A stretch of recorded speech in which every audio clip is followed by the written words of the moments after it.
And I want you to take a look at your results. Your results are not who you are. Your results are a direct reflection of your behaviors. When I look at the word freedom, I really believe in my heart of hearts that freedom was and is our birthright. And I said was because I think about me. Years ago, almost 14 years ago when I met Bob, Bob said to me, he said, Arash, what is it that you really want? And I said, I want to create a life of freedom doing what I love. He said, well, what do you love? I said, I'm not really sure. And he said, how serious are you to really create this? He said, I can show you how to do it, but how serious are you? And I said, well, I'm very serious because I'm sick and tired of being sick and tired. And I think people can really relate to that because at that time I was really working hard at this, but I wasn't creating any type of breakthrough. Well, I fell in love. The first thing I did was I made a decision that I was going to let Bob help me. And that was the best decision of my life. Then I fell in love with the idea of freedom. And whatever it is you want, fall in love with your want. But I fell in love with the idea of freedom, and what I did was I harmonized with freedom on an intellectual level, on a subjective level, and in my physical results. Now, today, when we talk about paradigms are about you. Now, our paradigms literally control our life, but you're in control of your paradigm. Here is the key about paradigms. Your paradigms have been formed by other people. And the only limit we have in our mind is the limit we place on ourselves. Shut off the outside world and ask yourself, what do I really want to do? How do I really want to live? I know I want to grow. I want to grow my business. I want to grow my income. I want to grow my health. I want to grow my relationships. I want to grow my close inner circle.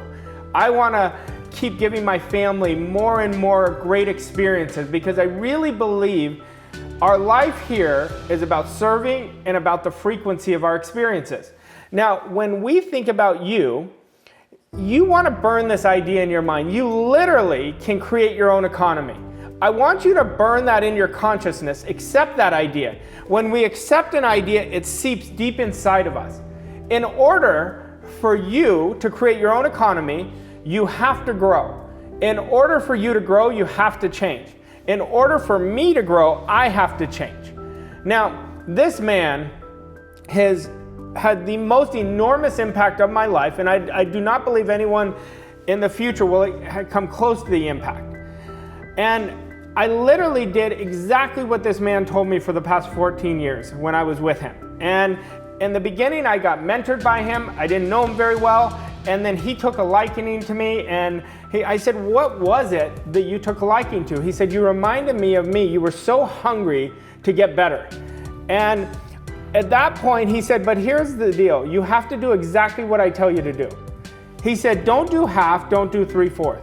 And at this point, I had never done anything somebody had told me. I still don't know why I did. I was ready at that point, but I really turned from being a very undisciplined individual to the most disciplined because I just followed his direction. Bob told me when he first met his mentors told him that if you want more in life, you're gonna have to become much more disciplined than you are right now. Now, I was really scared off by that because I told you I was one of the most undisciplined individuals you could meet. And he said, well, you're not disciplined because you don't know what you want. You're not clear about it. And number two, you don't have the accountability. He said, just relax. If you want to win, there's only two things you have to understand. You have to understand your mind, and that's you, and work in harmony with the laws of the universe. He said, everything happens by exact law. He said, if you really are committed to the freedom, that's happening by exact law, and I will teach you what to do. He said, it's not hard work, and I will tell you it's not hard work. It's not easy, it just is. Remember, everything just is. Thinking makes it so. Now, when we're talking about a breakthrough, freedom and fulfillment, everybody's definition is different, but I always ask the question, am I committed to the freedom or am I committed to the suffering? I want you to really ask that question. You'll know if you're committed to the suffering, if you're letting the outside, your results, control your attitude. You're letting the outside make decisions for you. you'll know whether you're committed to freedom, where you are constantly studying you. You're studying material. You put yourself around a dream team of mentors, because we all have blind spots, where you're really irrevocably committed. No matter if you fall, you get back up. And it takes as much energy to commit to the freedom as it does the suffering. Committing to the freedom is something I really want you to accept. I want you to accept that idea, seep it deep in your consciousness, burn it in your mind. And everything we do or don't do is creating an impact on our future reality. Now, what do you really want? Want is the preamble to everything that happens in the creation process. And you want to ask yourself, what is it that I really want? And we want to create a clear and definite mental picture of what we want. We don't want to give the universe vague images, or else we're going to get vague results. This one question, if anybody surrounded themselves with Bob, and I was so fortunate that I was so close with him for the last several years, and he would always ask, Arash, what do you really want? Is that what you really want, or is that what you think you can have? I want you to ask yourself, what do you really want? Now, a paradigm is a multitude of habits. It's a mental program that has almost exclusive control of our habitual behavior.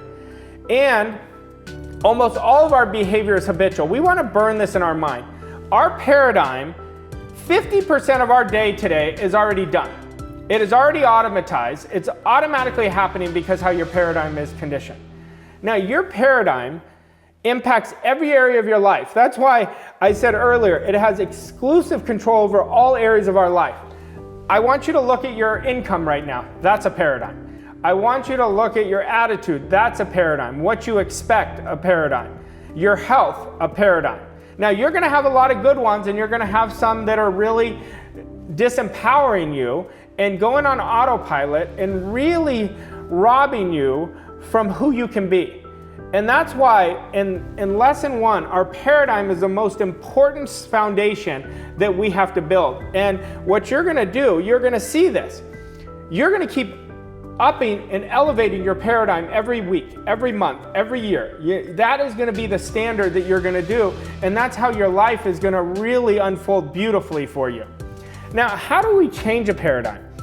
There's only 2 ways you could change a paradigm. One is through spaced repetition and elite level coaching, and the second is an emotional impact. We want to fall in love with repetition, but guess what?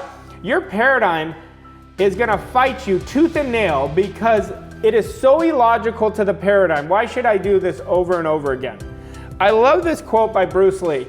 He said, I never worried about my opponents who practiced 1,000 moves. I worried about my opponents who practiced one move 1,000 times. I want you to repeat your goal 10,000 times, over and over and over with emotion. That's how you're going to alter your paradigm. And once you alter your paradigm, you're going to see everything transform in your life. Now, in order to change our paradigm, number 1, we have to make a definite decision, like this is what I'm doing. This is the life I'm creating. I am creating a massive breakthrough, and I'm going to step up and stand up to my results and step out of my comfort zone. Nothing amazing happens in your comfort zone. If you are continually saying, I want to do 10 times better than what I'm doing right now, but thinking the same way you've always done, you're letting your paradigm constantly control your thinking. When we are out of our comfort zone, we're giving ourselves the space to go create something much more magical. And if you're a little comfortable, there's going to be a little good. When you're enormously uncomfortable, there's so much good in it.